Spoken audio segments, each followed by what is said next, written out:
మేము ఊపుకునే ప్రసక్తి లేదు. రైట్ వేణు గారు ఒక నిమిషం ప్లీజ్, ఒక నిమిషం వైసీపీకి వెళ్దాము.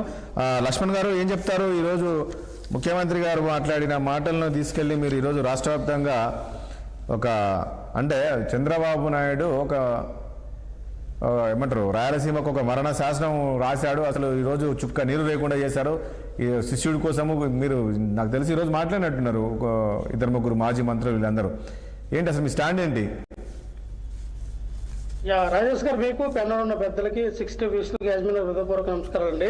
నమస్తే రాజేష్ గారు, ఇప్పుడు ఏదైతే ఓటుకున్నట్టు కేసులో ఇద్దరు కూడా, అటు గురువు గారు చంద్రబాబు నాయుడు గారు, ఇటు శిష్యుడు రేవంత్ రెడ్డి గారు ఏదైతే ఓటుకున్నట్టు కేసులో మరి కేసీఆర్ కి ఎలాగైతే చేజెక్కారో అక్కడి నుంచి చంద్రబాబు నాయుడు గారు కరకట్ట మీదకి వచ్చి ఆయన ఎవరైతే లింగంనేని రమేష్ వాళ్ళ ఇంట్లో షెల్టర్ తీసుకుని అక్కడ ఇక్కడి నుంచి నీ పరిపాలన అని చెప్పి ఏదైతే ప్రారంభించారో అక్కడి నుంచి ఆంధ్రప్రదేశ్ రాష్ట్రానికి ఒక ఏమంటారు అంటే ఒక గట్టుకాలం అనేది ఏర్పడింది.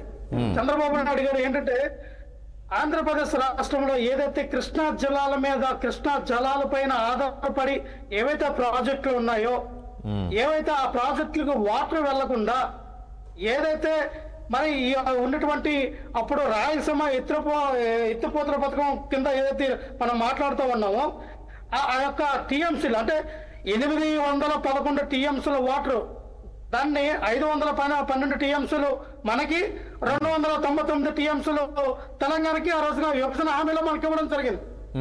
సో ఈ విభజన హామీలు ఇచ్చినటువంటి 512 టీఎంసీలు ఆంధ్రప్రదేశ్ కి, 299 టీఎంసీలు తెలంగాణకి.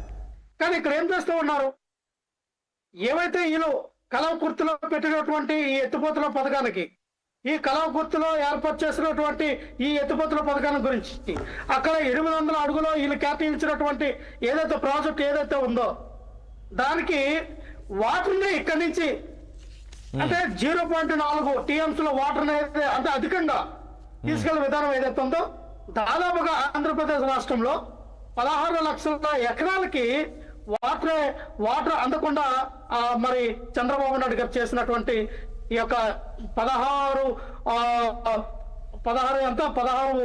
లక్షల ఎకరాలు ఏవైతే ఉన్నాయో వాటికి చంద్రబాబు నాయుడు ఎడారి పాలు చేశారు. అంటే టోటల్ ఆంధ్రప్రదేశ్ రాష్ట్రంలో ఒక ఎడారిగా ఏర్పడింది అంటే దానికి ముఖ్య కారణంగా చంద్రబాబు నాయుడు గారు అని చెప్పచ్చు. ఇద్దరు ఒకటైపోయారు, రేవంత్ రెడ్డి గారు చంద్రబాబు నాయుడు గారు ఒకటైపోయి ఆంధ్రప్రదేశ్ రాష్ట్రంలో జలాలని అంటే నీకు ఎందుకులే, నువ్వు నేను బాయి నువ్వు నేను ఒకటే. రాష్ట్రానికి అన్యాయం కాదు లక్ష్మణ్ గారు, రాష్ట్రానికి అన్యాయం జరిగితే ముఖ్యమంత్రి గారు చూస్తూ ఊరుకుంటారా? ఉండరు కదా అట్లా సార్. నేను అదే చెప్తా సార్, ఒక రాష్ట్ర ముఖ్యమంత్రిగా ఆంధ్రప్రదేశ్ రాష్ట్రం మీద, ఆంధ్రప్రదేశ్ ప్రజల పైన, ఆంధ్రప్రదేశ్ రాష్ట్రంలో రైతుల పైన మమకారం లేదా మీకు? అరే మన రాష్ట్రానికి ఏదైతే నాగార్జున సాగర్ కుడికాలోకి రావాల్సినటువంటి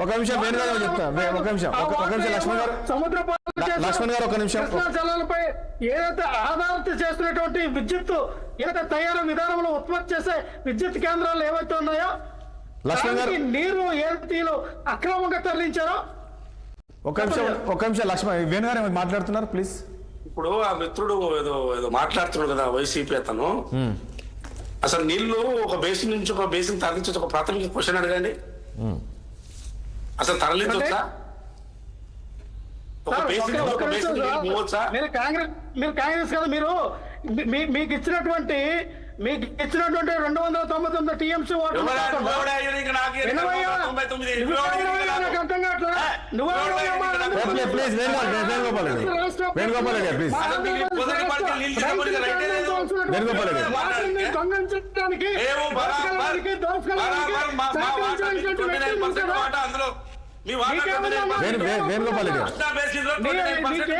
అడుగుతా ఉన్నా అంటున్నా. నీకు ఎక్కడదా రైటే లేదు, మిగులు జలాలు తీసుకుపోతా ఉన్నారు కదా వాళ్ళు. మాట్లాడండి ప్లీజ్. గుర్తుపెట్టుకోండి, ఇట్లే చేస్తే మీ జగన్మోహన్ రెడ్డి గారు ఇట్లే చేసినా, మీరు ఇట్లే చేసినా ఎత్తుకపోతాం నీళ్ళు అంటే ఒక సుక్క కూడా రాదు రేపు భవిష్యత్తులో. మీకు ఇట్లా చేస్తే ఏదైనా ఒక పద్ధతి ప్రకారము జగన్మోహన్ ఎవరి రెడ్డి హక్కులకు భంగం కలగకుండా, మీ ఎవరి హక్కులకు భంగం మీ కలగకుండా, చంద్రబాబు మీ రాష్ట్రానికి హక్కులకు మీ భంగం రేవంత్ రెడ్డి కలగకుండా, ఎటువంటి మా రాష్ట్రానికి హక్కులకు భంగం సాధిస్తారో మీరు చూసారు కదా. నీటిని ఇప్పుడు వేణుగోపాల్ రెడ్డి గారు ప్లీజ్ ఒక నిమిషం వేణుగోపాల్ రెడ్డి గారు ఒక నిమిషం ప్లీజ్ దయచేసి ఒక నిమిషం రా మాట్లాడిద్దాం. వేణుగోపాల్ రెడ్డి గారు ప్లీజ్. ఇప్పుడు నిన్న ముఖ్యమంత్రి గారు మాట్లాడిన మాట ఇదే. ఇప్పుడు రెండు రాష్ట్రాల మధ్య వివాదాలకు దారి తీసే అవకాశం ఉంది. ఇదే వద్దు, సామరస్యంగా మాట్లాడుకుందాం అన్నారు. ప్లీజ్ సామరస్యంగా పరిష్కరించుకోవాలి తప్ప. ఒక నిమిషం లక్ష్మణ్ గారు ఒక నిమిషం ఉండండి మనకు